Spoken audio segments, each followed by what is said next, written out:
Merhaba değerli dostlar. Kürtçe derslerimize hoş geldiniz. Ben Hamza Tokmak. Beraber ilk dersimizle Kürtçe öğrenmeye başlayacağız. Bu dersimizde alfabeyi öğreneceğiz. Alfabemiz gördüğünüz üzere hemen giriş yapıyorum.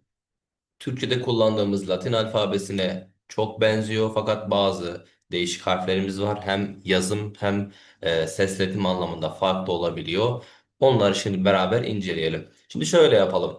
Aynı olan harfleri, Türkçe ile aynı olan harfleri direkt söyleyeceğim, geçeceğim. Farklı olan, Kürtçe'ye has olan harfleri ayrıyeten üzerine duracağım. Ondan sonra alfabe dersimizi tamamlamış olacağız. Şimdi Tipengirdek dediğimiz büyük harflerimiz şu şekilde. A, B, C, Ç, D, E. Buraya kadar aynı arkadaşlar. Şöyle kalemimi de açayım.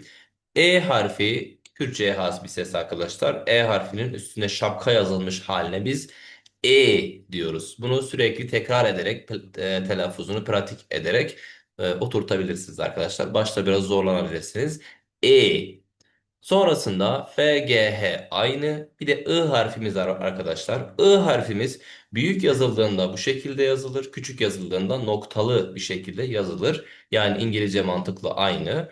İ harfimize gelecek olursak şapkalı İ harfimiz. Sonra J, K, L, M, N, O, P aynı. Şu harfe gelecek olursak halk arasında Q olarak biliniyor. Fakat biz buna G diyeceğiz. Benle beraber sizler de tekrar edin arkadaşlar.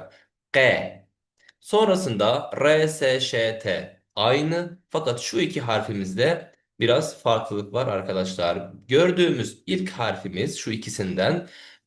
İlki arkadaşlar Türkçedeki güzel kelimesindeki Ü sesine yakın. Birebir değil fakat yakın. Ü. Ü. Mesela Kürdi derken birazdan örnek kelimelerimizi inceleyeceğiz. Kürdi derken bu harfle yazarız arkadaşlar. Fakat sağa geldiğimiz zaman U harfini görüyoruz. U harfi her türlü şapkalıdır. Bildiğimiz U. Mesela muş derken U harfini kullanır bu şekilde yazarız arkadaşlar. Sonrasında V aynı. Fakat şu harf ve hemen sağında gördüğümüz bu ikili harfler Kürtçe'ye has harflerdir arkadaşlar. Şu harfimizle başlayalım. Biz buna V diyeceğiz. Halk arasında W olarak biliniyor. Fakat biz buna V diyeceğiz. İngilizce'deki what kelimesindeki V sesiyle birebir aynı arkadaşlar.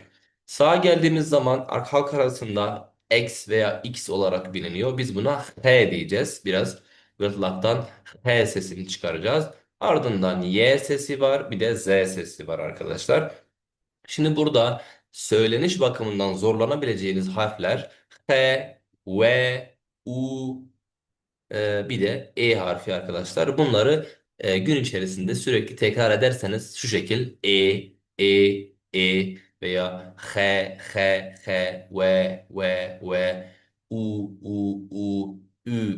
Ü şeklinde tekrar ederseniz sürekli zamanla dilinizin alıştığını ve artık hem anlama hem telaffuz bakımından kendinizi geliştirdiğinizi fark edeceksiniz arkadaşlar. Bu bir süreç meselesidir. Bunu da burada eklemiş olalım. Küçük harfleri zaten gördüğünüz üzere bu şekilde yazılıyor. Tipin hurdek küçük harfler. Tip Kürtçe'de arkadaşlar harf anlamına geliyor. Bunlar da arkadaşlar tipin dengdar bizim ünsüz harflerimiz. Tipin dengder ünlü harflerimiz şeklinde yine yukarıdakilerin aynısı olarak iki şekilde tasnif etmiş, gruplamış.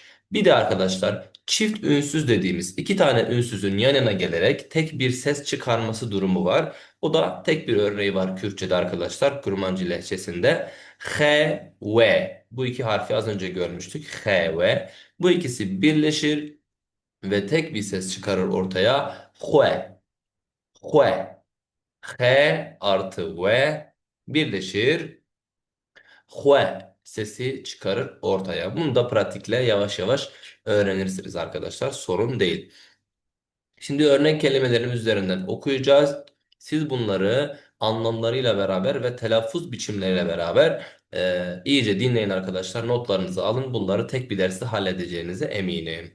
Şimdi sadece ilk kelimelere bakacağız. A, agir, B, baş, C, ciran, Ç, çav, D, dev, E, ard, E, ezing, F, fergeh, G, kore, H, hafta, I incaz, I iro, J jin, K kebok, L lenusk, M mal.